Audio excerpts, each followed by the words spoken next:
So, So you can ask me hi. questions? I will ask you some I don't want questions. to just ramble because No, it's okay. I just want you to be yourself. So I'll just start. okay. Okay, so I am here in my office. I met a gentleman today who has been through a lot in life, and he's wanting to get back on track with everything in life. Get a job, get a place to stay, start life afresh, and I know he deserves a second chance. We all do. Everybody deserves a good life. I'm all about giving back to people and making sure they get back on track. So I have a business that I'm into cars, into I have a salvage yard and a dealership, and I sell cars and auto parts. So he doesn't know so much about cars, just a little bit, but I'm willing to give him the opportunity to work with me and grow from there, because we'll be doing other stuff like I discussed with him.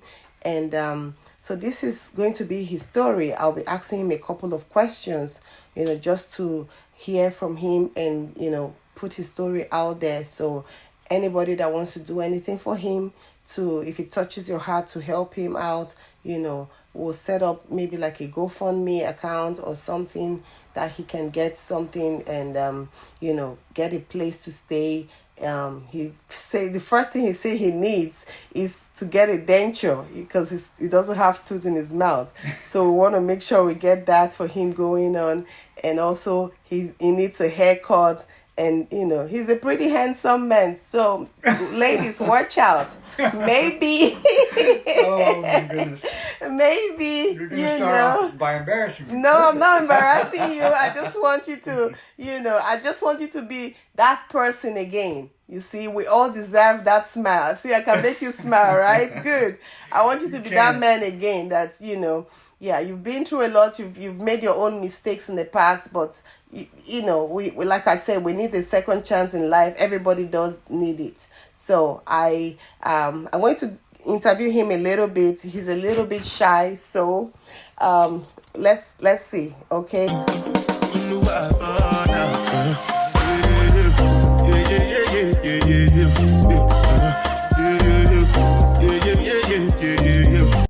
My name is Kerry and I'm an addict.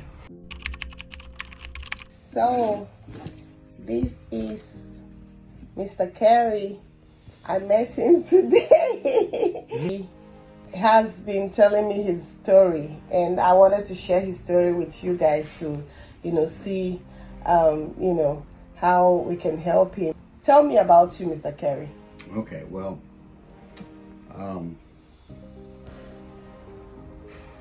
I've been through some things in my life. I've been addicted to methamphetamines for the better part of 30 years. Methamphetamines are the most powerfully destructive drug, other than maybe fentanyl, on the street right now. They will take everything from you. They don't discriminate.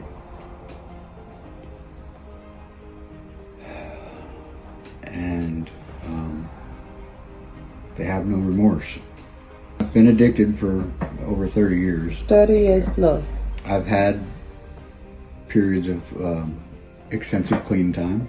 Okay. And I've had periods of absolute self-destruction. Right now, I am on the absolute rock bottom, lowest place I've ever been. Until Edith came and picked me up today. I made up my mind that I don't want to die from this disease. Good. And make no mistake, drug addiction is a disease.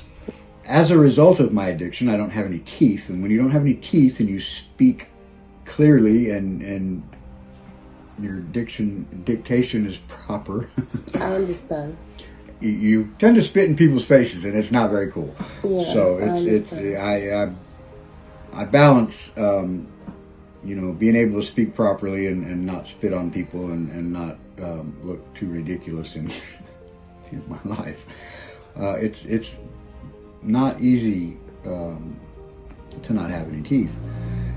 Unfortunately, methamphetamines, that's one of the most prominent end results.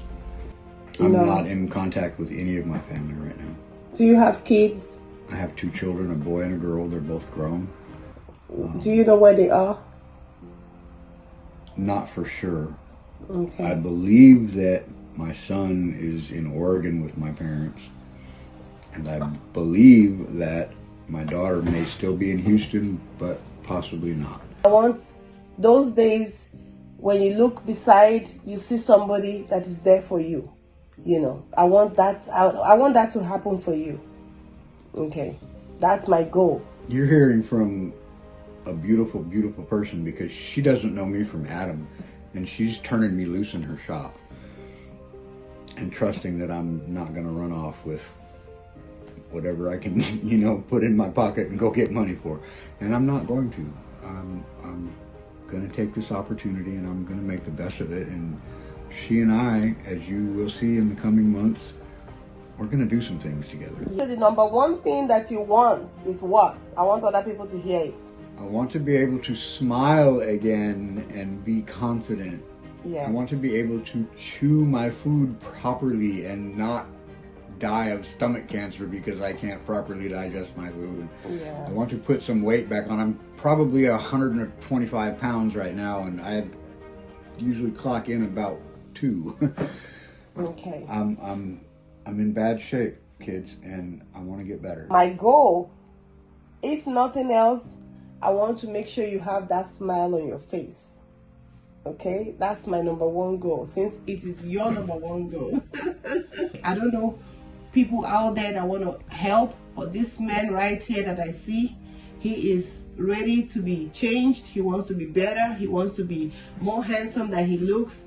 And, so we want to help him get to that point. And hey, I'm not looking for handouts. I'm a grown man, and it's time for me to start taking care of myself again. It's not like I've never done it. I can function. Do you have a home right now where you stay? Where do you stay? I've been living in the back of a wrecked SUV on a very small car lot off in a corner with some gentlemen that are, well, they've been very helpful to me, but it's come at a cost. Okay, gotcha. So, and I've been less than perfect in my repayment of their help, and for that I apologize. Gotcha. And if nothing else, at least maybe some of you will see this and know that I'm sincere in my intentions and my apologies, and I want to make a difference. I hope that somebody will see these videos and make the right decision in their life. Yes, that's the goal. Yes. There was a night not terribly long ago that I was out on my late night rambles, and I had stopped at a convenience store, and a young gentleman, this store was closed, and I was sitting out there just, well, smoking some drugs. I'll be real honest. And this kid came up. He was, I think, maybe a junior or a senior in high school, a young black kid, and he was running away from home. And I talked with him, and I told him, don't go home. Don't put your parents through this. Don't put yourself through this. Go the other direction, because I promise you, it's not going to end pretty. And it might be years, it might be days, it might be 5 minutes, but it's not going to end pretty. And he went home. That's good. I don't want anybody to ever have to go through what I've been through. Yes. And I don't want anybody to ever put anyone else through what I've put my family and my friends through. Because I promise you, they have suffered behind my addiction. True.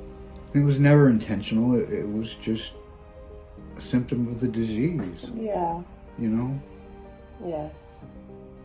I love my family very much, and They won't speak to me right now. I know. It cost them a whole lot of pain.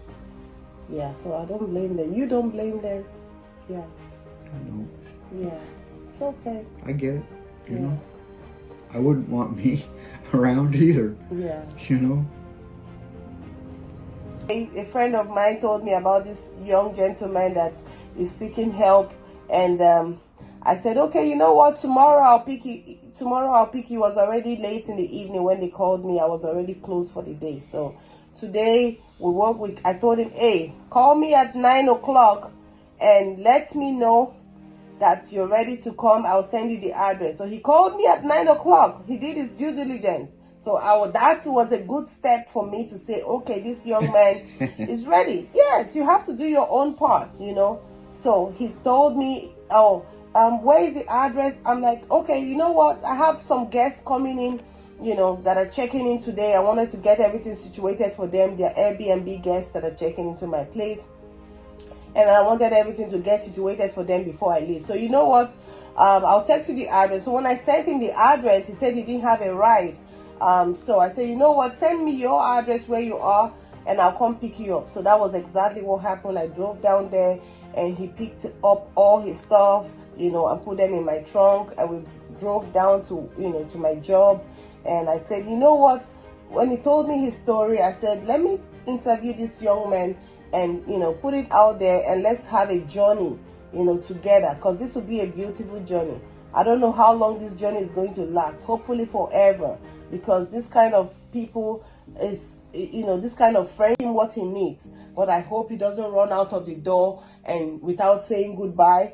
I hope, you know, the street and the meth doesn't take him, you know, snatch him away and say, hey, you know what, you belong to us. I hope he's going to fight, you know, fight the good fights to be on this side, you know, the side of life, the side of health, the side of a new friendship, new beginning and everything. So this will be a journey. We'll keep doing more videos from time to time, you know. So I want to first want to plan where to get his dentures, you know, and his teeth done so that he can smile confidently, because that is his priority. But no, that's not my priority. My priority is food, because I need to have. Yeah, it's got to be dinner time somewhere. I know I'm hungry. So we'll have to have his food, you know, even if it's some soft food, something that I know he doesn't have tooth right now to chew on, but we need to get something that he can swallow at least. Maybe I'll make him some fufu and soup. Maybe I'll mashed make potatoes him and gravy, some scrambled eggs. That would be good. Yeah, that would be absolutely great. So I'll probably take him to go eat maybe breakfast, you know, breakfast and lunch or dinner, you know, whatever. So that way he can eat something nice. And I want him psychologically to be back, you know, slowly but surely. I want him to be back. I want him to know that there are people out there that actually love him, that want him here. People like me, I want you here. You know, I don't need to know you. You know, I don't need to be from the same. This is a very special person, people, because I don't know if I could do it. If I was her, I don't know that I would be willing to open my life to this mess, because I promise you I am a mess. A hot, burning mess. But I'm ready to get better. That's awesome. And, you know. And the last thing I'm going to say tonight is, you know who you are, still not dead in a ditch. Okay, you heard from Mr. Kerry. And, you know, I want us to have this beautiful bond and beautiful journey together. You will see what he's capable of. I want to show you his miracle a few months later. You know, when he starts doing what he was brought to this world to do. He has potentials, he has skills, he's talented. You see? So he told me he's a carpenter. So we'll put him in good use, we'll put him to do what he loves doing and what he loves doing most. We'll show you what he does before and after. You know, this is a lifetime journey, like I said, people. We're going to get there. So this man right here, he's come to stay, and he's come to stay for good. Okay, so say bye-bye to the audience.